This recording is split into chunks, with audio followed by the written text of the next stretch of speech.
जय श्री राम मित्रों। Dictation start.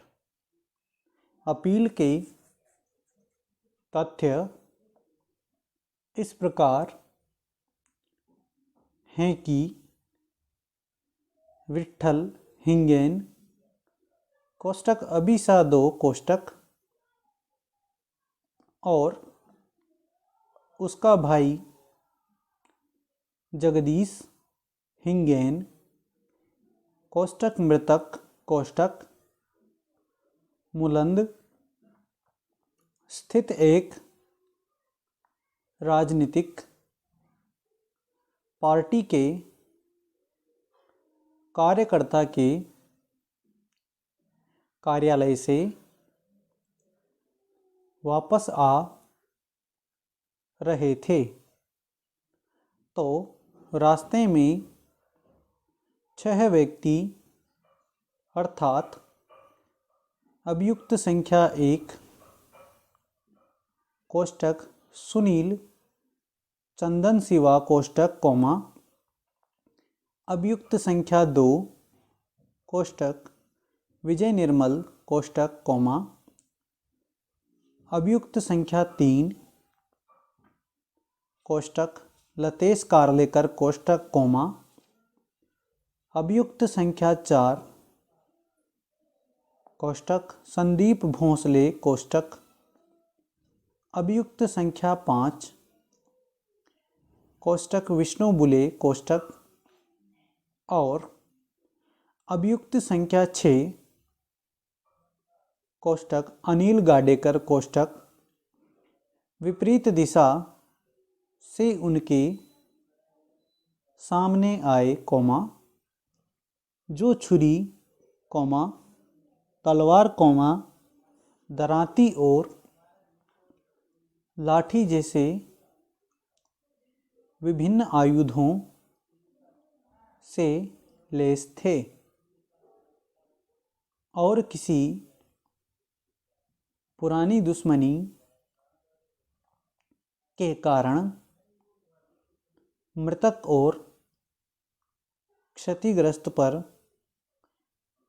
हमला किया विराम। क्षतिग्रस्त और मृतक की चिल्लाने की आवाज़ सुनकर गश्त ड्यूटी पर तैनात 2 पुलिसकर्मी कोष्टक अभिसा 11 कौमा पुलिस नायक कौमा दयानेश्वर लाडसे कोष्टक और पुलिस नायक कौमा घनश्याम पवार कोष्टक जिसकी परीक्षा नहीं की गई कोष्टक कौमा उनकी सहायता के लिए दौड़े विराम। अभियुक्त संख्या 1 को अभिकथित रूप से कौमा उसके हाथ में रक्त रंजित छुरी के साथ कौमा रंगे हाथों पकड़ लिया गया कौमा किंतु अन्य अभियुक्त व्यक्ति घटनास्थल से भागने में सफल रहे विराम। क्षतिग्रस्त व्यक्तियों को अस्पताल ले जाया गया विराम।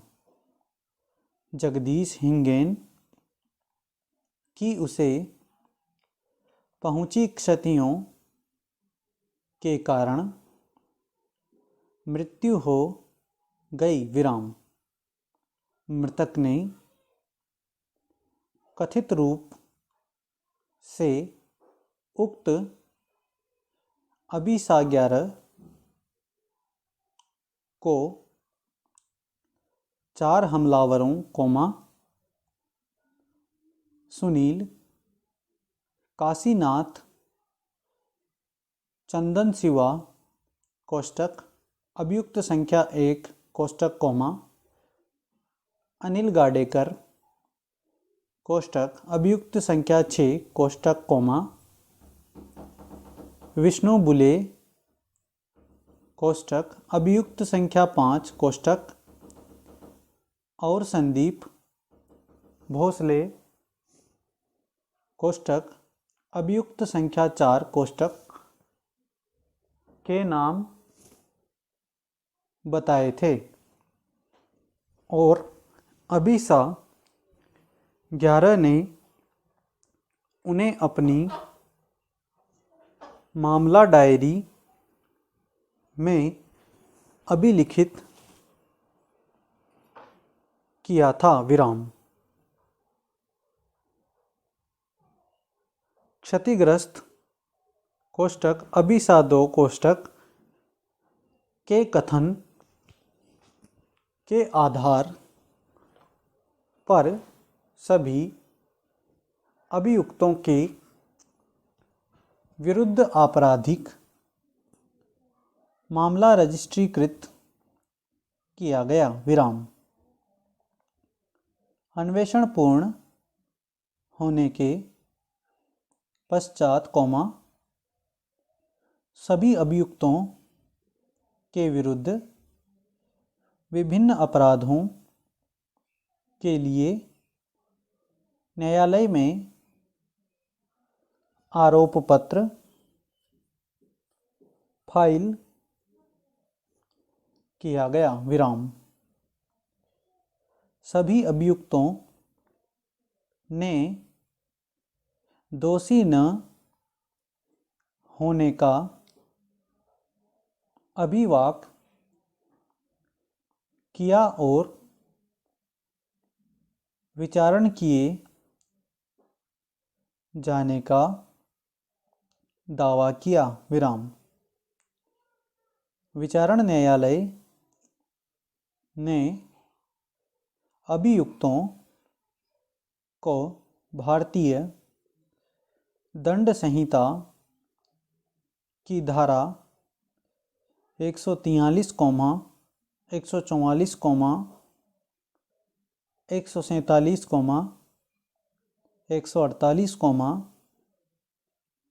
149 के साथ पठित धारा 302 और 307 तथा आयुध अधिनियम तथा बंबई पुलिस अधिनियम के अधीन दोषी पाए जाने पर दोष सिद्ध और दंडाधिष्ट किया। विराम। अभियुक्तों ने विचारण न्यायालय के निर्णय से व्यथित होकर उच्च न्यायालय में समावेदन किया। विराम। उच्च न्यायालय ने अपने समक्ष प्रस्तुत सामग्री पर विचार करने के पश्चात अभियुक्तों की अपील भागतः मंजूर की और सभी अभियुक्तों की भारतीय दंड संहिता की धारा 143, 144, 147, 148 के दंडनीय अपराधों के लिए दोष सिद्धि अपास्त कर दी। विराम। इसके अतिरिक्त उच्च न्यायालय ने अभियुक्त संख्या 1, 2 और 3 की भारतीय दंड संहिता की धारा 34 के 7 पठित धारा 302 के अधीन दंडनीय अपराध के लिए दोष सिद्धि को तथा अभियुक्त संख्या 2 से 6 की भारतीय दंड संहिता की धारा 34 के 7 पठित धारा 307 के अधीन दंडनीय अपराध के लिए दोष सिद्धि को संपरिवर्तित कर दिया। विराम। स्टॉप। धन्यवाद।